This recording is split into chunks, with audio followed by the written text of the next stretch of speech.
आज बातचीत आप सुनेंगे मेजर गौरव आर्या जी के मेरे साथ बहुत सारे इश्यूज पर। सबसे बड़ा जो इस वक्त आज का हमारा मुद्दा है वो है भारत में ट्विटर का एक तरह से प्रोटेस्ट भारतीय सरकार के साथ कि हम आपकी गाइडलाइंस नहीं मानेंगे। ट्विटर की कोशिश होती है, जितने भी ये हाई टेक जाइंट्स हैं इनकी कोशिश है कि हुकूमतों को, देशों को अपने अंडर रखें। इसकी सिचुएशन क्या है? और पाकिस्तान अफ़गानिस्तान से, जो आज का तालिबान का अफ़गानिस्तान है, वहाँ से इंपोर्ट कर रहा है चीज़ें। ये एक बिल्कुल ही डिफरेंट स्टोरी है। और इमरान खान साहब क्या कहते हैं अपने पॉलिटिकल मंजरनामे पर, वो भी बातचीत होगी। मैं स्वागत करता हूँ दिल्ली से मेजर गौरव आर्या जी का। मेजर साहब, बहुत बहुत शुक्रिया हमारे साथ जुड़ने का। ये बहुत बताइए बहुत सर धन्यवाद सर। कि ये जो हाई टेक जाइंट्स हैं और सोशल मीडिया जाइंट्स हैं, ट्विटर ख़ास तौर पर बहुत अरसे से भारत के साथ, जिसे कहते हैं एक तरह से कन्फ्रंटेशन की बातचीत कर रहा है। और भारत ने भी अपने गाइडलाइंस दिए। देश है इतना बड़ा दुनिया का।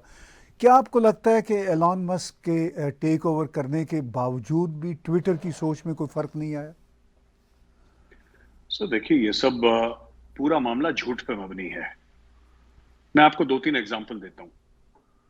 सबसे पहली चीज, ट्विटर कहता है कि फ्री स्पीच होनी चाहिए। तो हमने भी बोला कि हमारा भी कॉन्स्टिट्यूशन भारत का कहता है फ्री स्पीच होनी चाहिए, लेकिन देयर आर रीजनेबल रिस्ट्रिक्शंस। कह रहे नहीं साहब, रीजनेबल रिस्ट्रिक्शन बिल्कुल नहीं होने चाहिए, एब्सोल्युटली फ्री स्पीच होनी चाहिए। तो अगर फ्री स्पीच होनी चाहिए तो ट्विटर ने अमेरिका में डोनाल्ड ट्रंप का ट्विटर हैंडल क्यों बंद कर दिया? ये सोचने वाली बात है ना सर। आपने डोनाल्ड ट्रंप का बंद कर, डोनाल्ड ट्रंप कैसा भी हो, उसने कुछ भी करा हो, but if you say you are a free speech absolutist, then you should follow that thing in letter and spirit, rather than just saying it कि नहीं भारत पे लागू है लेकिन अमेरिका पे लागू नहीं है। पहली बात तो ये है सर। दूसरी चीज ताहिर साहब ये है कि आपकी पता नहीं नजर से बात गुजरी कि नहीं गुजरी, लेकिन हाल ही में ऐसा हुआ था कि टेस्ला में कुछ लोग थे जिन्होंने एलोन मस्क के खिलाफ एक इंटरनल मेमो लिखा था, उसी के एम्प्लॉइज।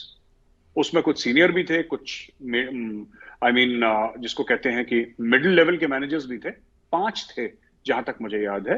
एलोन मस्क ने उन्होंने एलोन मस्क को क्रिटिसाइज करा, एलोन मस्क ने उनको नौकरी से निकाल दिया। आप समझ रहे हैं? तो ये जो बंदा खुद को कहता है मैं फ्री स्पीच एब्सोल्यूटिस्ट हूं, जो उसको क्रिटिसाइज करता है खुद की कंपनी में उसको नौकरी से निकाल देता है। और फंडिंग इसकी चाइना से आ रही है, टेस्ला की पूरी, क्योंकि टेस्ला चाइना में सबसे ज्यादा बिकती है, वहां पे मैन्युफैक्चरिंग हो रही है इसकी टेस्ला में। तो चाइना जैसा state which has got nothing to do with free speech, वहां से इसका मैक्सिमम बिजनेस है। लोगों को नौकरी से निकाल देता है जो इसको क्वेश्चन करता है, इसको क्रिटिसाइज करता है। तो ये क्या करेगा सर कल? ये देखिए, बात ये है ना, ये एक संस्कृत में शब्द है सर, वर्चस्व। ये लड़ाई वर्चस्व की है। This is a battle for overall suzerainty. It has got nothing to do with freedom of speech. अब आपने हाईटेक जायंट्स की बात करी, Tesla is also high tech giant sir.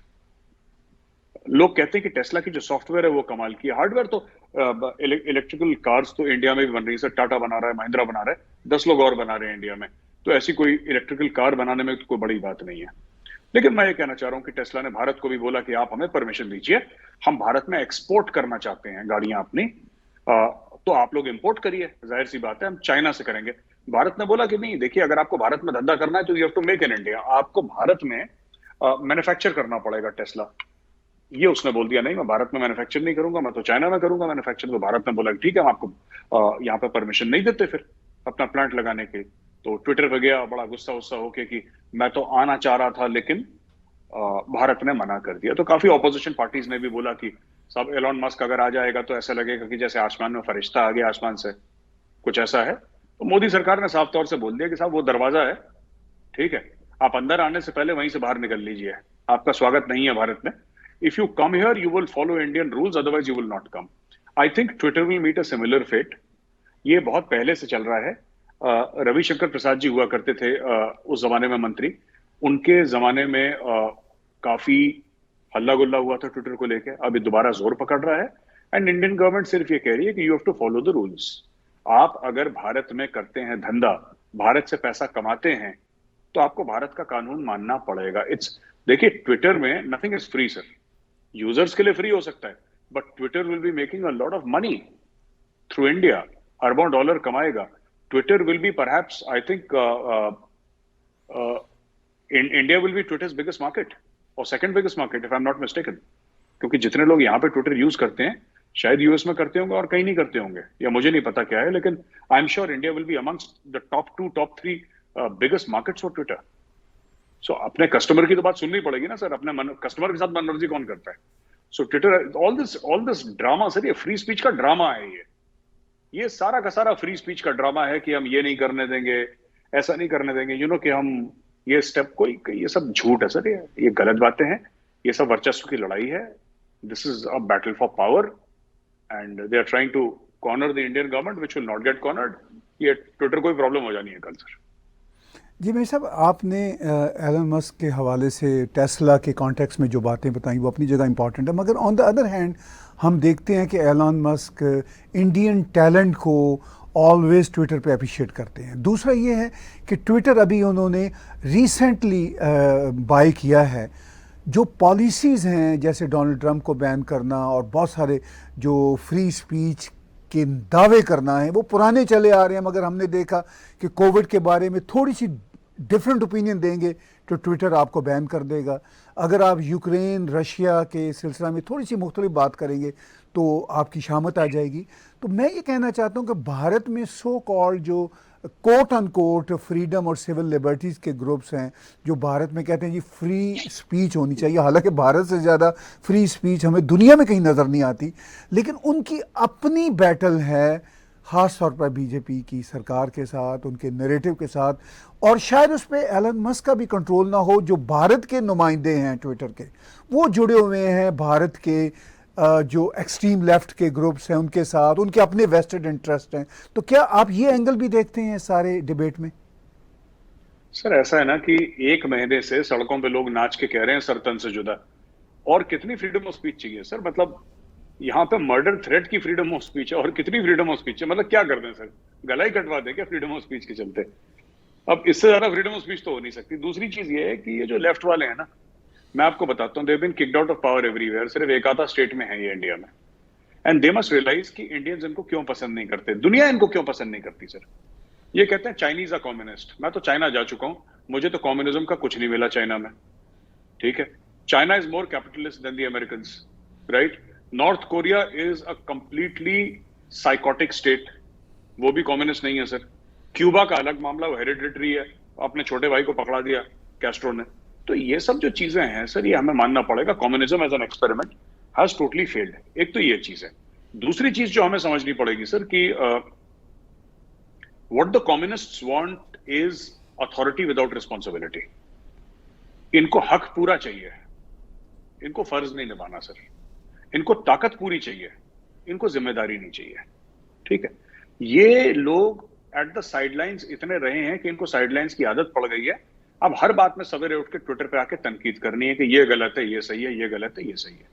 ये इंडिया में अभी बहस चल रही है. आपने सुना होगा वो काली फिल्म पोस्टर जो कनाडा में था उसका ना, वो जो Leena, what that lady's name is, I forget, मैं नाम भूल रहा हूँ लेडी का. उसके ऊपर भी यही चीज है कि this is how I interpret, this is how I interpret. अभी वो एक कोई हैं पॉलिटिशियन है जिन्होंने बोला कि ठीक है उनका हक है बोलने का, मैं मना नहीं कर सकता उनको, I can not say no, but I am just saying that you see इतना फ्रीडम ऑफ स्पीच है कि लोगों की आस्था पे ठेस पहुंचा रहे हैं. अब इससे ज्यादा क्या फ्रीडम ऑफ स्पीच दे दें, क्या कर दें उनको सर?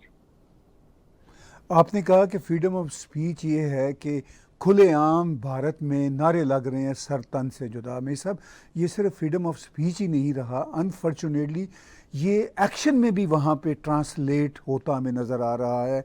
हमने वो पुअर टेलर कन्हैयालाल का मर्डर का एक ग्रूसम वीडियो जो है, एक बहुत ही बुरा वीडियो देखा, बहुत ही बुरा एक्शन, और एक वाक़या नहीं है मेरे साहब, ऐसे कई वाक़यात हैं. और फिर मैं आपसे ये जानना चाहूँगा, हमारे व्यूज़ ये जानना चाहेंगे कि आज के भारत में लगता है कि एक अवेयरनेस की वेव है.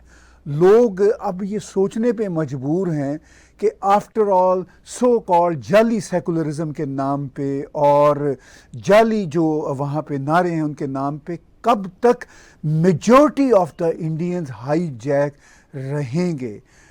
हमने वहाँ के सुप्रीम कोर्ट का भी एक कंट्रोवर्शियल सॉर्ट ऑफ डिसीजन तो नहीं है, वर्डिक्ट भी शायद मैं ना कहूँ, एक डिबेट थी जो कोर्ट में हुई वो भी, लेकिन लोग उस पर बहुत रिएक्शनरी हुए इसी सोशल मीडिया पे, इसी ट्विटर पे। तो क्या आपको लगता है कि भारत में ये जो अवेयरनेस की वेव है ये आपको आगे बढ़ती नजर आ रही है? नहीं, बिल्कुल बहुत ज्यादा अवेयरनेस है, और सिर्फ सोशल मीडिया पे नहीं, कई ब्यूरोक्रेट्स, कई फॉर्मर जजेस, कई आर्म्ड फोर्सेस के ऑफिसर्स ने चिट्ठी लिखी थी जो सुप्रीम कोर्ट के जस्टिस थे उनके ऑब्जर्वेशन के ऊपर नूपुर शर्मा के खिलाफ। काफी लोगों ने अपनी आवाज उठाई है, सिर्फ सोशल मीडिया पे नहीं, एक्चुअली मीडिया पे काफी बहस हुई, और मुझे ऐसा लगता है कि कहीं ना कहीं लोगों ने बोला है कि एक लक्ष्मण रेखा पार करी है इस मामले में। Red lines have been crossed. ये आर्टिकल मैंने पढ़ा जिसमें आर्टिकल में लिखा था, तो मैं अपनी तरफ से नहीं कह रहा कि चीफ जस्टिस ने रेड लाइन क्रॉस करी, मैं एक आर्टिकल पढ़ रहा था शायद इंडियन एक्सप्रेस में या ऐसी कहीं पे कि red lines have been crossed in this regard. उनको, मीडिया को ऐसा लगता है। सर ये बात तो तय है बिल्कुल कि you know there has been an awakening in the Indian people. अब लोग बोलने लगे हैं।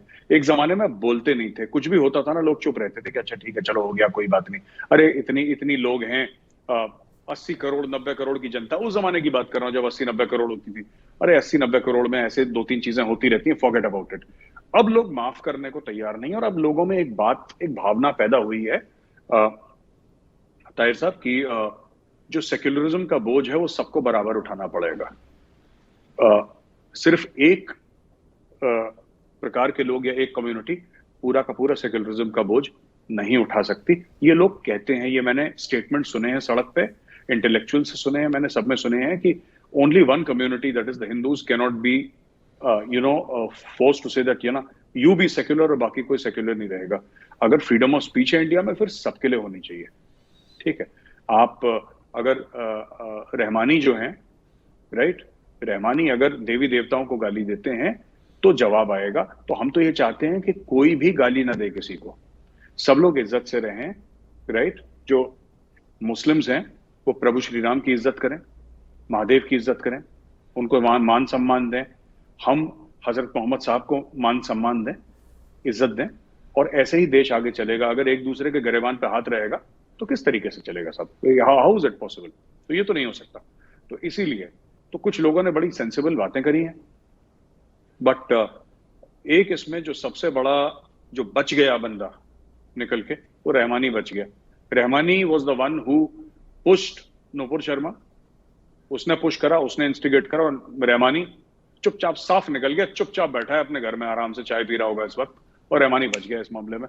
अब रहमानी अगली बार जब टेलीविजन पे आएगा, मेरे सामने पड़ेगा, तब मैं रहमानी को कॉर्नर करूंगा टीवी पर, मैं पूछूंगा भाई जरा दोबारा रिपीट करना। इससे क्या होता है ना ताहिर साहब, मैं आपको बताता हूं, इससे माहौल खराब होता है मुल्क में, ठीक है। अब क्या हो रहा है कि सरफिरे दोनों तरफ है ना।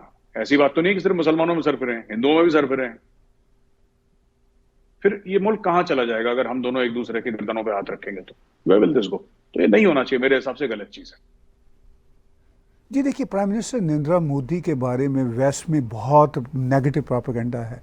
उनके बारे में भारत में भी जो उनकी मुखालिफ क़ुव्वतें हैं प्रोपेगेंडा करने की कोशिश कर रही हैं, मगर मेरे साहब टू बी फेयर मैंने उनकी स्टेटमेंट्स को फॉलो किया है। वो तो किसी भी धर्म, किसी भी एथनिसिटी के भारत में ख़िलाफ़ नहीं है, बल्कि वो इंटरनेशनली किसी के ख़िलाफ़ नहीं है। तो वो तो अपना नैरेटिव सबका साथ सबका विकास लेकर चल रहे हैं, प्रैक्टिकली उस पर अमल कर रहे हैं। तो क्या आपको लगता है कि उनकी बात को ठीक से भारत के मुसलमान समझ पाएंगे? और जो उनके खिलाफ प्रोपेगेंडा कर रहे हैं, जाहिर है वो तो नहीं समझना चाहेंगे, लेकिन जो मैसेज हैं मुसलमानों के, क्या वो ठीक से उनकी स्पिरिट को समझ पाएंगे? मुझे नहीं लगता, बहुत मुश्किल है, क्योंकि मिस इन्फॉर्मेशन बहुत है। और ये प्रॉब्लम सिर्फ मोदी जी के साथ नहीं है, ये असल में प्रॉब्लम जो है राष्ट्रीय स्वयंसेवक संघ के साथ है।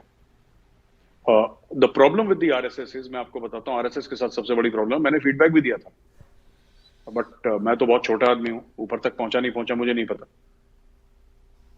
आरएसएस एक अपने रास्ते पे चलने वाली ऑर्गेनाइजेशन है, एक आइडियोलॉजिकल फोर्स है आरएसएस।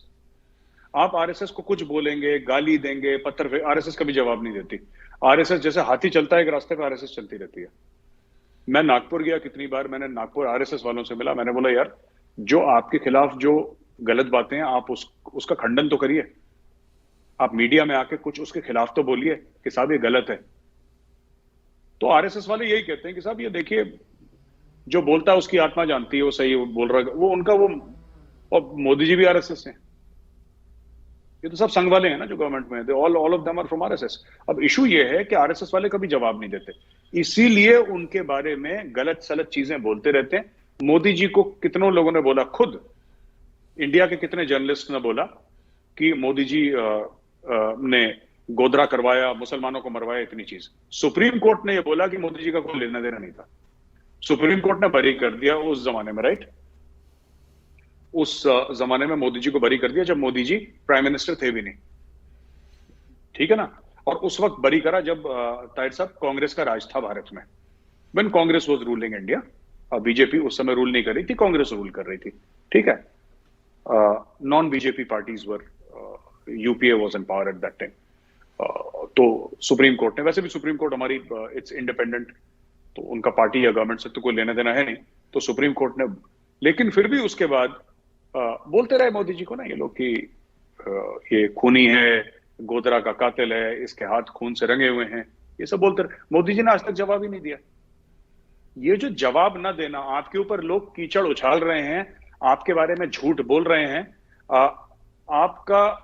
आपके चरित्र को, आपके कैरेक्टर को खराब बता रहे हैं, आपके ऊपर इल्जाम लगा रहे हैं, लेकिन आप उनका जवाब नहीं दे रहे। ये टिपिकल आरएसएस फिलॉसफी है, टिपिकल आरएसएस माइंडसेट है।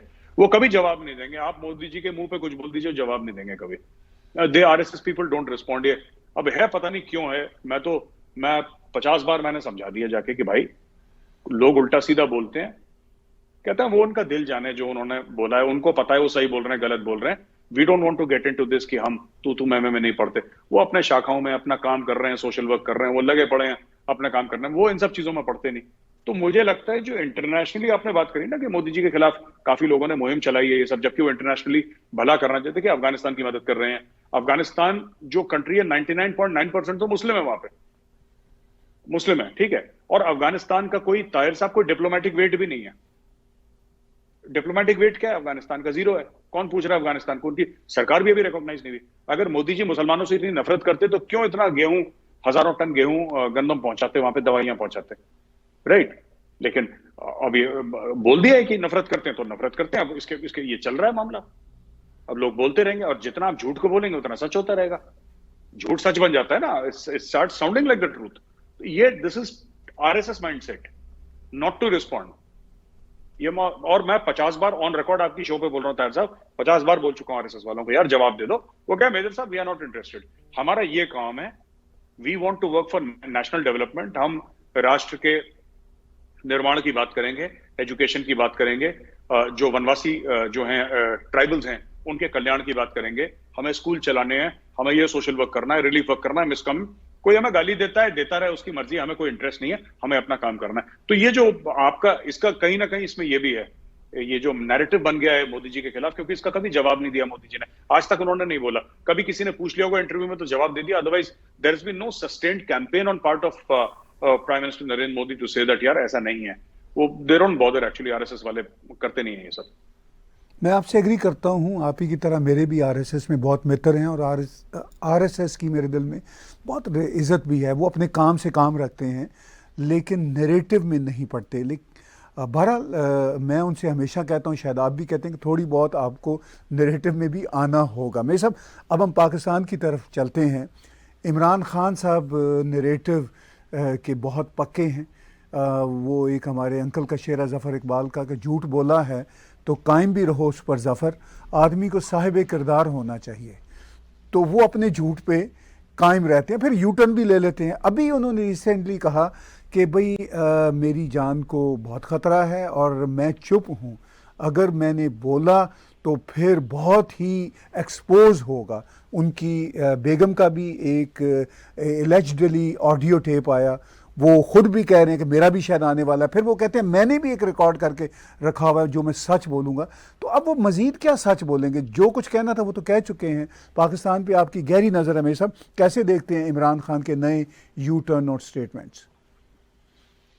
जो ताहिर साहब आपने जफर इकबाल साहब का शेर, ये आफ्ताब इकबाल साहब के वालिद साहब हैं ये? जी जी जी जी। खबरनाक वाले। जी बिल्कुल, उनके वाले साहब बड़ा है। बड़ा बड़ा जबरदस्त शो है, बड़ा जबरदस्त जी। Show. Very good, very very very good, excellent, exceptionally good show.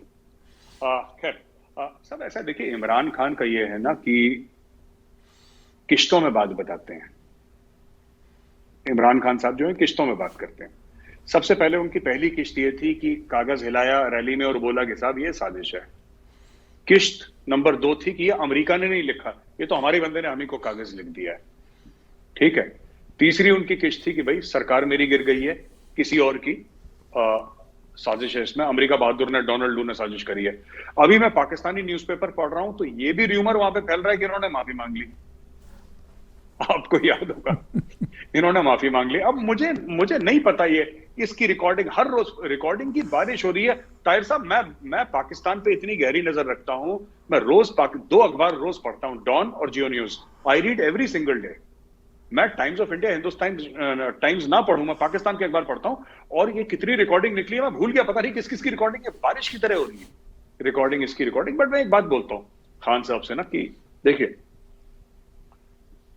Khan साहब ने हर समय, जब वो प्राइम मिनिस्टर नहीं थे एक टाइम पे ना, 2018 के पहले की बात कर रहा हूं, जब वो प्राइम मिनिस्टर नहीं थे, वो हर समय कहते थे कि फौज ने गलत करा है पाकिस्तान के साथ और सियासत को नहीं आना चाहिए, सियासत में नहीं आना चाहिए फौज को, और I am against a military solution, I am against military even in Balochistan. उन्होंने बड़ी बड़ी बातें करी और फौज के खिलाफ उनके स्टेटमेंट ऑन रिकॉर्ड हैं। अब वो कहते हैं कि न्यूट्रल बीच में क्यों नहीं पढ़ रहे जब वो देख रहे हैं गलत हो रहा है। तो पार्लियामेंट का आर्मी से क्या लेने देना? कौन से मुल्क में आर्मी पड़ती है बीच में? ये कंफ्यूजन है। आप खुद के इदारों को कमजोर कर रहे हैं, आप खुद के इंस्टीट्यूशंस को कमजोर कर रहे हैं। मैं फौज की बात नहीं कर रहा, आप इलेक्शन कमीशन को, आप पार्लियामेंट को, आप डेमोक्रेटिक सिस्टम को कमजोर कर रहे हैं, क्योंकि आप आर्मी को इन्वाइट कर रहे हैं। और ये पाकिस्तान में रहा है, हर एक डेमोक्रेट ने कभी ना कभी फौज की मदद ली है सत्ता में आने के लिए, पावर में आने के लिए, और आर्मी को इन्वाइट करा है। आर्मी को डायरेक्टली इनडायरेक्टली इन्वाइट करा गया पावर में। पाकिस्तान का इतिहास रहा है, पाकिस्तान की तारीख है। अच्छा, एक और चीज मैं कहना चाह रहा था आपसे कि ये जो इमरान खान साहब कह रहे हैं ना कि मैं एक रिकॉर्डिंग निकालूंगा तो ये हो जाएगा, वो निकाल दो फिर। आप किस चीज का इंतजार कर रहे हैं? आप you know why are you unnecessarily saying कि मैं ये कर दूंगा? वो भी मैं बता रहा हूं, इनको कुछ नहीं, वो गीदड़ बक की निकलेगी। इमरान खान साहब क्यों गीदड़ बक की निकलेगी? वो इस तरीके से निकलेगी। पहले जब उन्होंने चिट्ठी फहराई थी तो वो पता है क्या था?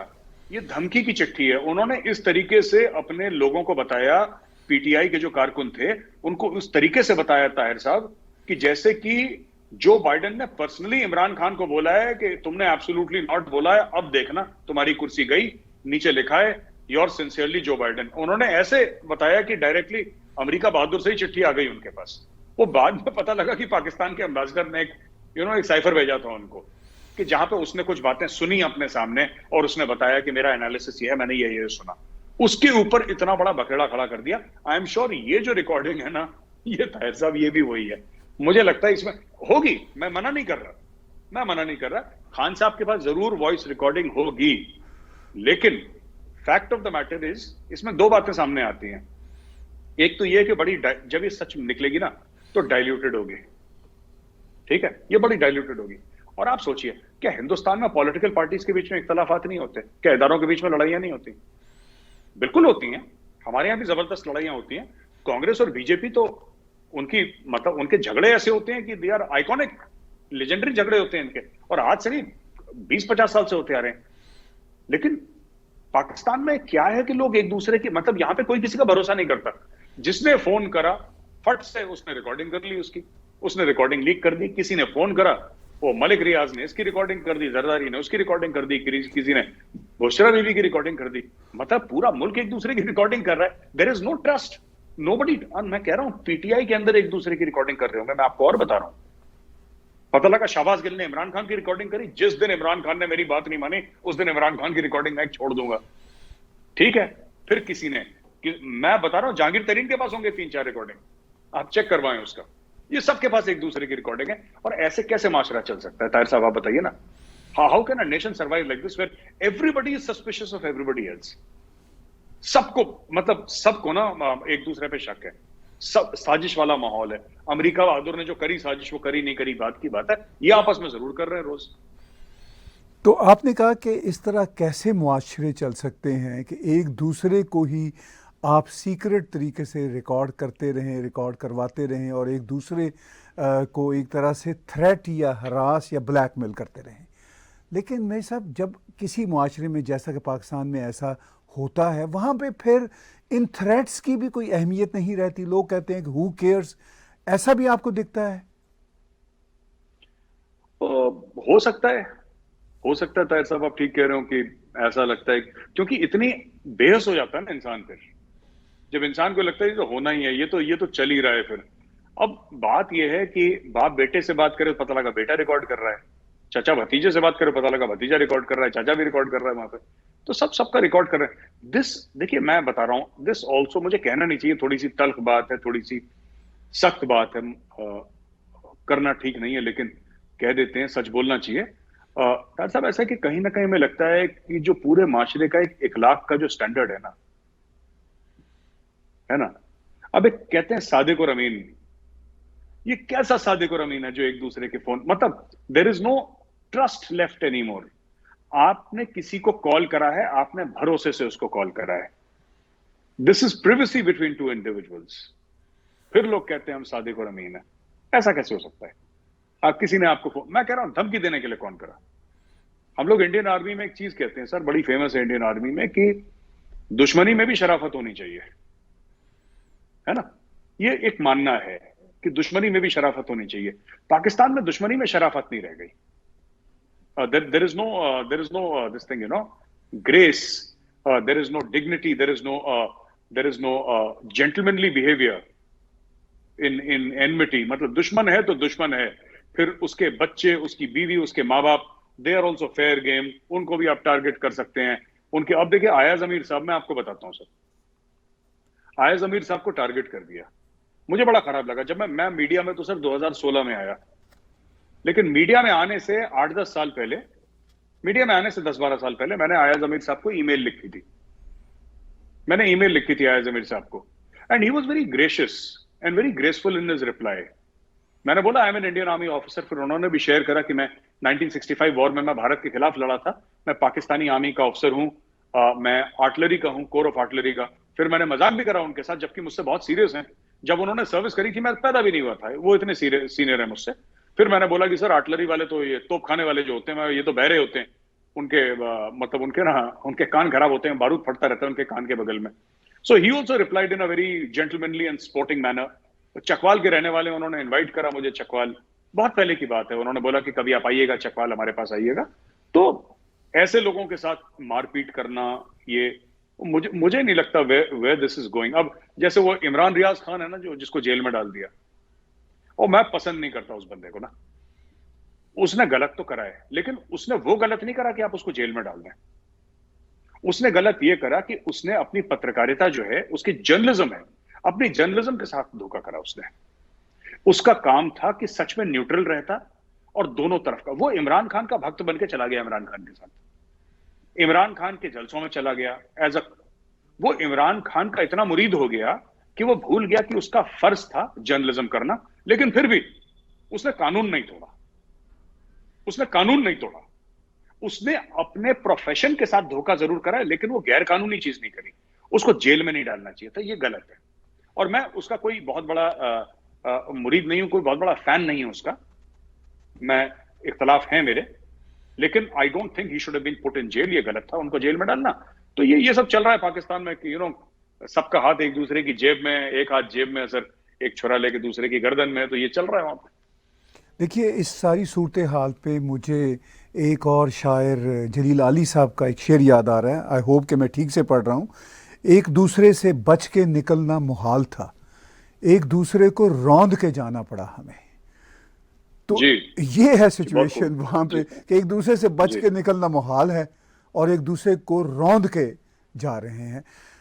अब पाकिस्तान ने बहुत जश्न मनाया था 15 अगस्त 2021 को, जब तालिबान ने काबुल पे कब्ज़ा किया और इमरान खान ने कहा था कि ग़ुलामी की ज़ंजीरें टूट गई हैं, हम बड़े ही खुले दिल से मदद करेंगे तालिबान की, अफ़गानिस्तान की, मगर अफ़गानिस्तान की अवाम तो तालिबान के साथ नहीं है।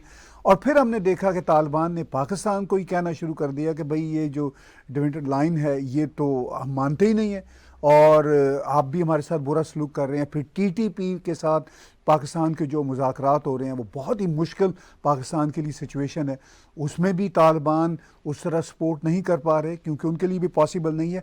अब ये एक डॉन की खबर है पाकिस्तान के न्यूज़पेपर की कि पाकिस्तान इंपोर्ट करना शुरू कर दिया अफ़गानिस्तान से। ये बहुत ही मुश्किल है, हालांकि अफ़गानिस्तान में तो ख़ुद बहुत सारे मसाइल हैं, लेकिन क्या पाकिस्तान इस हद तक पहुंच गया कि उनको अब चीज़ें लेने के लिए अफ़गानिस्तान से इंपोर्ट करना पड़ रहा है?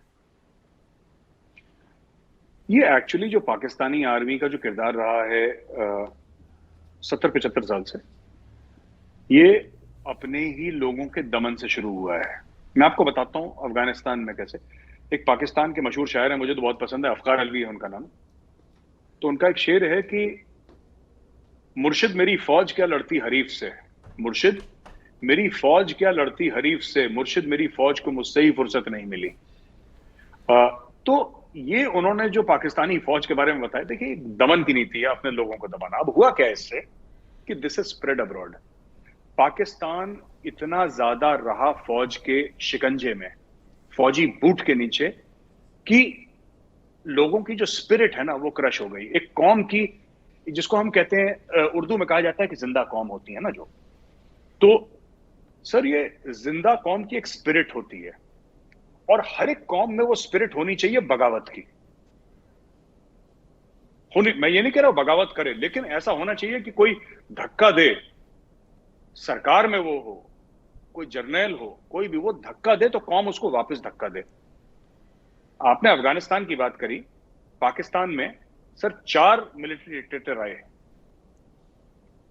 ये वाहिद मुल्क होगा दुनिया में जहां पे एक कतरा खून नहीं बहा सर। जब कोई मिलिट्री डिक्टेटर आया, लोगों ने सड़क पर भंगड़े डाले, लड्डू बांटे, मिठाइयां डाली हैं, लोगों ने सेलिब्रेट करा है कि फौज आ गई, फौज आ गई, और बड़ा तीर मार दिया फौज ने।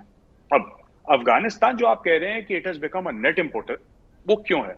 Because of the breakdown of institutions in Pakistan, because of political instability, जिसकी वजह से हुई है सर इकोनॉमिक इंस्टेबिलिटी। वो पाकिस्तान जो कल तक दुनिया से बोल रहा था कि अफगानिस्तान को पैसा दो, वो पाकिस्तान जो कल तक दुनिया से बोल रहा था कि ये भूखे मर जाएंगे अफगान, ये बेचारे कहीं के नहीं रहेंगे, इनके बच्चे भूखे मर रहे हैं, इनको रोटी दो, वो पाकिस्तान जो इनको कह रहा था कि इनको एड दो, वो पाकिस्तान जो कह रहा था कि डिप्लोमेटिकली रिकॉग्नाइज करो, आज वो पाकिस्तान एक नेट इंपोर्टर बन गया फ्रॉम अफगानिस्तान। ये किस तरीके से मुमकिन है? सब I have not understood economically कि ये हो कैसे गया। ये रिपोर्ट मैंने भी पढ़ी है डॉन की, जिसका हवाला आप दे रहे हैं, लेकिन ये कैसे हो सकता है? ये कैसे हो सकता है कि 60-70% आपकी जो जनसंख्या है, जो आपकी आबादी है, वो एग्रीकल्चर में है, वो रूरल एरियाज में है, और आप net importer of food grains हैं। आप अफगानिस्तान से बशर्ते कहीं से लाएं, आप अफ्रीका से मंगवाएं, कहीं से मंगवाएं, आप दालें अपनी इंपोर्ट कर रहे हैं, आप अपने मसाले नहीं उगा सकते, मतलब कुछ भी नहीं कर सकते। This is a total breakdown of the economic structure of this thing. मैं अच्छा एक और चीज मैं कहना चाहता हूं, फिर वो कहने वाली बात नहीं है, कड़वी बात है, तल्ख बात है, लेकिन हकीकत है। ताहिर साहब, एक लोग कहते हैं ना कि पाकिस्तान श्रीलंका बनने वाला है। मैं कह रहा हूं कि कुछ है जिसने अभी बचा रखा है, इम्कान पूरे श्रीलंका वाले हैं। जिस तरीके से बात चल रही है, पूरा श्रीलंका वाला मामला चल रहा है पाकिस्तान में। And let there be no doubt Tahir साहब, let there be no doubt, ना आप में ना मुझ में, इतनी बुरी तरीके से for next year sir they need approximately $45 to 50 billion एक साल चलाने के लिए। ये कहां से आएंगे पैसे? इनके पास है नहीं सर। इंपोर्ट कर रहे हैं हर चीज, झूठ बोल रहे हैं रशिया से तेल ले लेंगे, इससे तेल ले लेंगे। रशिया डॉलर मांगेगा, इनके पास है नहीं डॉलर देने के लिए सर। चलिए मैं कह रहा हूं आपके पास रिफाइनरी भी आ गई, आपने 24 घंटे में एक रशियन ऑयल रिफाइन करने की रिफाइनरी आपने तैयार कर ली, लेटर ऑफ क्रेडिट भी हो गया, मैं कह रहा हूं सब कुछ हो गया। रशिया ने बोला कि ठीक है साहब, हम आपके दरवाजे तक तेल पहुंचा देंगे। रशिया ने यह भी बोला कि ठीक है, टैंकर हमारे, हम आपके दरवाजे तक तेल पहुंचा देंगे, आप खरीदने वाले बनिए। Where is the money to buy that oil? आप रोल ओवर क्रेडिट मांग रहे हैं ना सऊदी से। आप सऊदी के पास क्यों जाते हैं? आप कहते हैं जनाब जो मुझे आपको $2 अरब तेल के देने थे, क्या मैं वो आपको 6 महीने बाद दे सकता हूं? क्या मैं आपको 1 साल के बाद दे सकता हूं? क्यों 1 साल के बाद दे सकता हूं? क्योंकि आज नहीं है देने के लिए। रूस यूक्रेन के साथ जंग लड़ रहा है, रूस को आज चाहिए, रूस को आज चाहिए। देखिए, रूस हमारे साथ रुपये में क्यों ट्रेड करता है सर? क्योंकि रुपये में इंडिया से वो 10 चीजें खरीद सकता है। रूस वही ट्रेड पाकिस्तान के साथ नहीं कर सकता, क्योंकि पाकिस्तान से क्या खरीदेगा? पाकिस्तान क्या बनाता है जो रशिया को चाहिए? जो मुल्क अपना दाल चावल बाहर से इंपोर्ट कर रहा हो, अपना नमक, अपने गरम मसाले, अपना तेज पत्ता, अजवाइन, जीरा बाहर से इंपोर्ट कर रहा हो, वो मुल्क क्या देगा, क्या देने वाला होगा वो रूस को? तो इंडिया के साथ कंपेयर करना गलत है। तो ये जो चीज है ना, this is break down of, sir मैंने जैसे बताया ना कि फोन एक दूसरे का रिकॉर्ड कर रहे हैं। आप एक बात बताइए, मैं आपसे पूछता हूं ताहिर साहब, let me on your show take the liberty of asking you a question. अगर पाकिस्तान का अशराफिया एक दूसरे के फोन रिकॉर्ड कर रहा है, ठीक है, कॉल रिकॉर्ड कर रहा है एक दूसरे के, प्राइम मिनिस्टर लेवल की बात कर रहा हूं मैं, आई am not talking about this thing, prime minister level पे रिकॉर्ड कर रहा है, तो क्या आम आदमी ये सब नहीं कर रहा होगा? ये माशरा कहां जाएगा सर? ये मतलब this is a breakdown of social structures, this is a breakdown of public morality, this is a breakdown of finance का जो है ही है ब्रेकडाउन। इंपोर्ट कर रहा है अफगानिस्तान से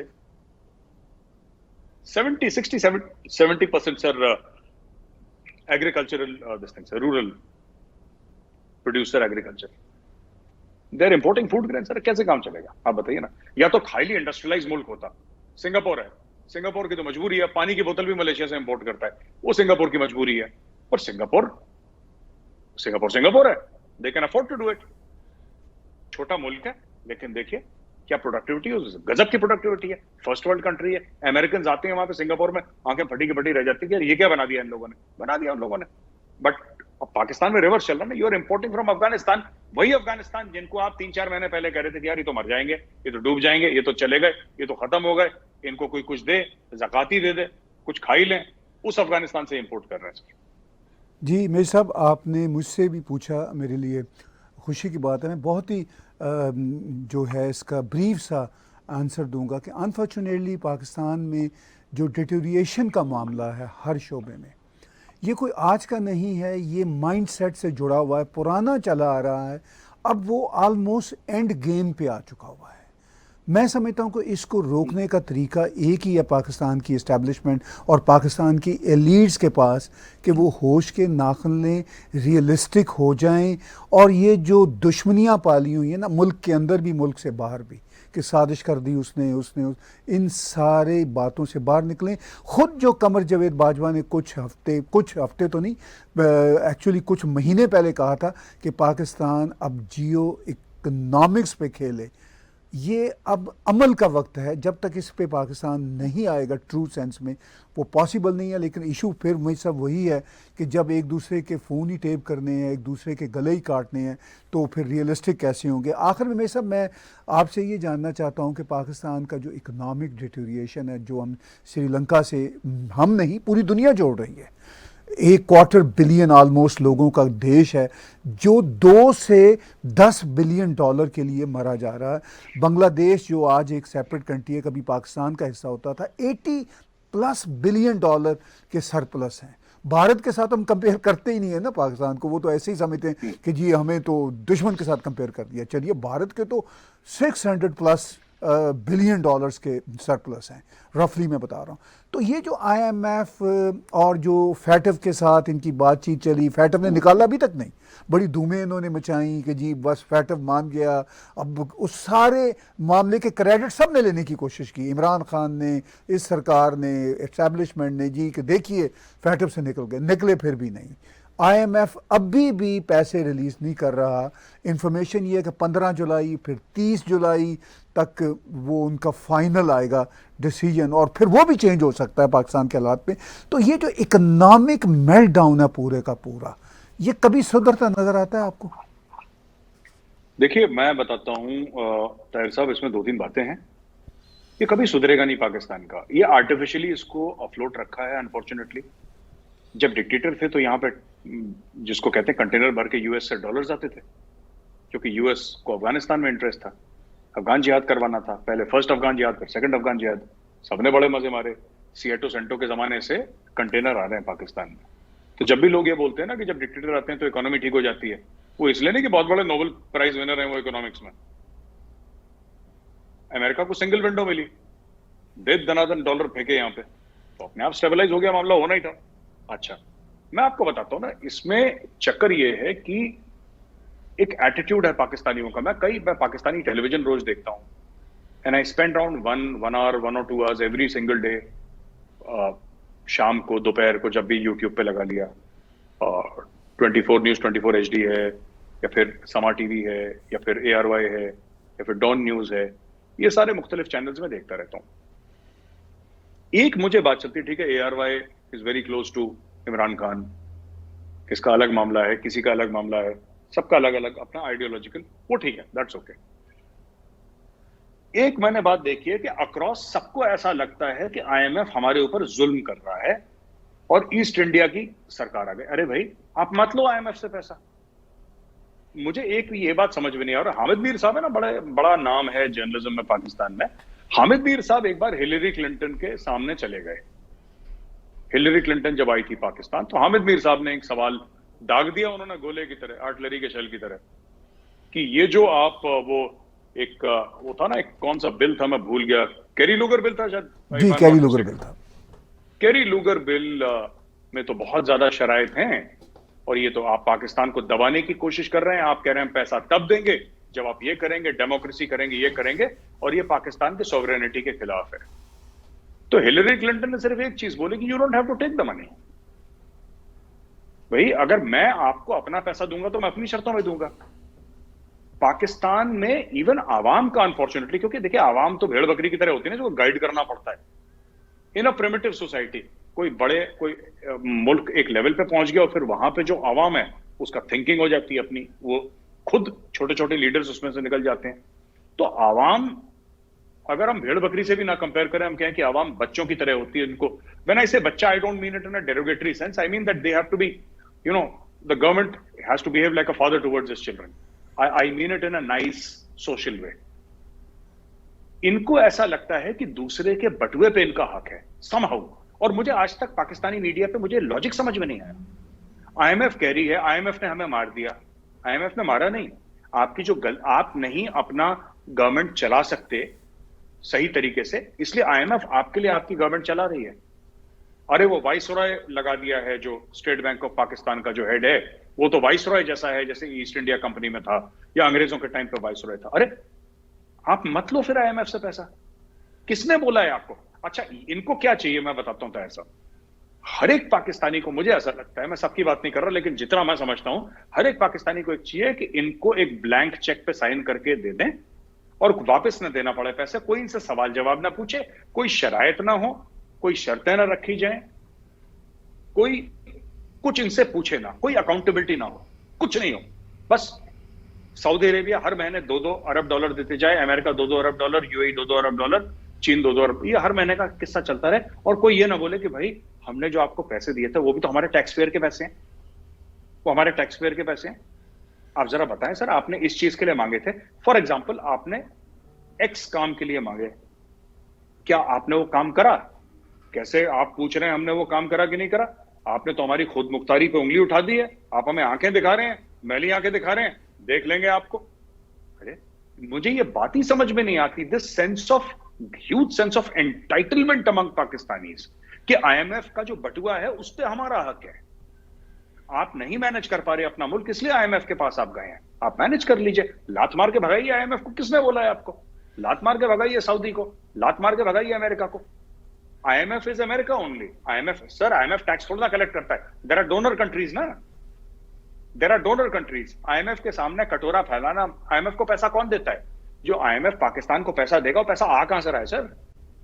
क्या IMF को टैक्स कलेक्ट करता है? IMF को बिजनेस रन करता है? कोई शॉपिंग के प्लाजा है IMF के? क्या है IMF के पास? कुछ भी नहीं है। There are donor countries who give to IMF। IMF वो पैसा आगे दे देता है। It's a lending agency, it's a global lending agency. Similarly for world bank. तो होता किस तरीके से? होता तो ऐसे ही है ना सर, कि इस मुल्क को दिया, उस मुल्क को दिया, सबकी इकोनॉमी स्टेबलाइज करी। नहीं, इनकी नजरें दूसरे के बट रहते हैं। आपने सवाल कैसे पूछ लिया? मैं आपसे बोलता हूं ताहिर साहब, मुझे ना मुझे 10 लाख रुपए दे दें साहब, मुझे, मेरे पास है नहीं, मैंने गाड़ी खरीदनी है, ठीक है, कार खरीदनी है मैंने साहब, 10 लाख रुपए दे दे। आपने बोला ठीक है मेजर साहब, ये लीजिए 10 लाख रुपए। अगली बार मिले, आपने पूछा क्यों मेजर साहब गाड़ी ले ली? आप बड़े गलत इंसान है, आपने पूछ कैसे लिया? वो तो पैसा मेरा हक था, मैं अय्याशी करूं उस पैसे की, मैं खाऊं पीऊं उड़ाऊं पैसा। आप कौन होते हैं पूछने वाले मैंने गाड़ी ली कि नहीं ली? इस टाइप का एटीट्यूड है पाकिस्तान में। So this is upsetting everybody. अब देखिए आगे चल के क्या होता है, आई डोंट नो। आईएमएफ क्या करेगी, वर्ल्ड बैंक क्या करेगा, इनका क्या बनेगा, बट फिस्कल प्रूडेंस बिल्कुल भी नहीं है। अय्याशी की जिंदगियां, बड़े बड़े खर्चे, जो फिस्कल इनका डेफिसिट है उसकी जड़ ये है कि सबको लगता है ये सलाउद्दीन अयूबी है पाकिस्तान में। कोई अपने आप को अकबर आजम से कम नहीं समझता, सब ऐसी घोड़े पे चढ़े हुए हैं 24 घंटे। तो यही चीज है, आपको खर्चे कम करने पड़ेंगे, पेट पे पत्थर बांधना पड़ेगा। हम भी गए थे आईएमएफ के प्रोग्राम में एक बार, अर्ली 90s में एक बार गए, उसके बाद नहीं गए। क्यों? क्योंकि हमें समझ में आ गया कि आईएमएफ जो हमें बोल रहा है सही बोल रहा है। आईएमएफ जो हमें गाइड कर रहा है गलत नहीं कर रहा। आईएमएफ ने भी हमें, सर हमारा सोना गिरवी हो गया था, आपको पता होगा आपको, हमारा सोना गिरवी रख दिया था sir. Our gold was this thing mortgaged. तो जब सोना गिरवी रखा था हमारा, then we came back, we said नहीं यार, हमने पूरा क्लियर करा, सोना वोना सब वापस सब कुछ अपना ठीक ठाक करा। और वो दिन था और आज का दिन है, हम कभी आईएमएफ के पास नहीं गए। पर आईएमएफ के प्रोग्राम में एक बार तो गए ना। ये भाई लोग 22 बार जा चुके हैं सर, ये 22 बार जा चुके हैं, 22 बार और जाएंगे, because there is no road map, there is no road map at all. ये बस कि देता जाए, हम लेते जाए, वो भूलता रहे, फिर दे जाए, फिर ही भूल जाए, ये रिपीट चक्कर चलता रहे, बस दैट्स इट। क्या आपने बिल्कुल वो अच्छी बात याद दिलाई कि अर्ली 90s में प्रॉबेबली भारत भी एक बार आईएमएफ के पास गया, मगर आज का भारत इकॉनमी में ऑलमोस्ट दुनिया के टॉप 5 कंट्रीज़ में है अपने वॉल्यूम में। और अब तो भारत इस पोजीशन में आने वाला है कि खुद अपना एक आईएमएफ बना ले। मेरे साहब बहुत बहुत शुक्रिया, धन्यवाद आपका कि आपने वक्त निकाला, आपने हमारे शो में शिरकत की। व्यूज़ मेजर साहब की बात आप टैग टीवी पर सुनते रहते हैं। इनका अपना चाणक्य फोरम भी बहुत ही वाइब्रेंट फोरम है, आप उसके ऐप्स डाउनलोड कीजिए। इसके साथ साथ आप मेजर साहब को भारत के तमाम चैनल्स पे देखते रहते हैं, सुनते रहते हैं। आज का तजिया मेरे साथ और मेरे साहब के साथ देखने और सुनने का बहुत शुक्रिया। टैग टीवी को भी सब्सक्राइब कीजिए और टैग टीवी के इसी यूट्यूब के चैनल पे आप डोनेट के बटन को क्लिक करके पेपॉल, पैट्रियन या क्रेडिट कार्ड के जरिए हमें कंट्रीब्यूट कर सकते हैं। बहुत बहुत धन्यवाद।